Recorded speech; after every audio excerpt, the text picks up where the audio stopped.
Morning, friends and families. How are you doing today? Hope we all slept well and woke up hale and hearty this morning. If that's the case, may the good Lord who lives in heaven and controls the affairs of the earth be worshipped forever and ever in Jesus' name. Amen.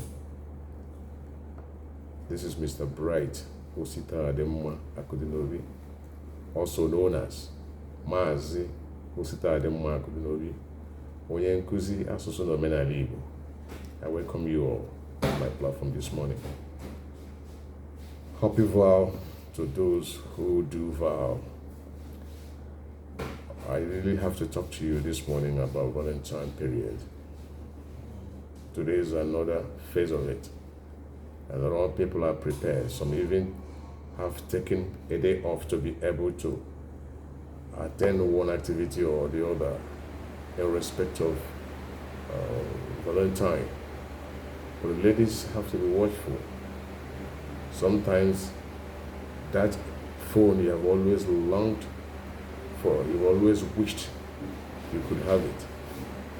Some people use this period as a time to make requests, one request to the other. Get me a phone, get me this, get me that. But you have to be careful when you are actually making requests. Some men will not just give you anything for free. They will give you something, then expect something in return from you. So you have to be very, very careful. If you're making any kind of demand this period, make sure you make that demand. No, then ensure there is no strings attached. That's how it goes. Otherwise, stay away from making any demands. If you cannot afford to turn people down when they ask you to fulfill your own part of the bargain, then don't ask for anything. Because when you agree that this is what you need and someone gives it to you, the person also expects you to fulfill your own part. So if you look at the part the person is talking about is something you cannot do, if you search through your mind, you won't be able to play that role the person wants you to. All you have to do is to forget about making any plea for something. You don't have to ask someone for something because you are not capable to fulfill your own part when that person fulfills his. So to be on the safer side, whatever you've got before now, please nurse them, nurture them, hold them so dearly to your heart. Forget about something that you will get. You want to use it to show what people will say you've arrived, one of the big girls in town, but there's something attached which you will regret forever for. So it's always good to be contented with what we've got so that we don't fall a prey to something we will always regret. So this vow is not meant for things that are not supposed to take effect.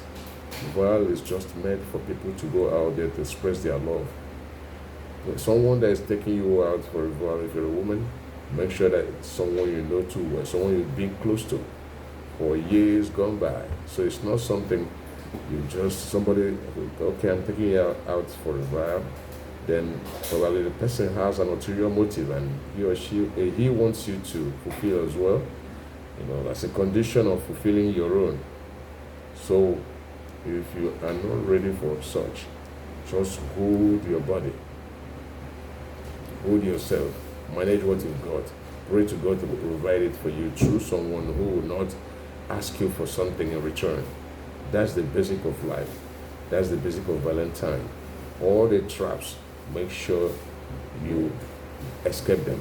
Don't fall a prey. Don't be a victim. Valentine periods come and go. Don't fall a victim to one of the snares set by those who hunt down people for one thing or the other. Be very careful. And may God bless us all. In Jesus' name, amen. Happy vow to all of us once again. Thank you and bye-bye.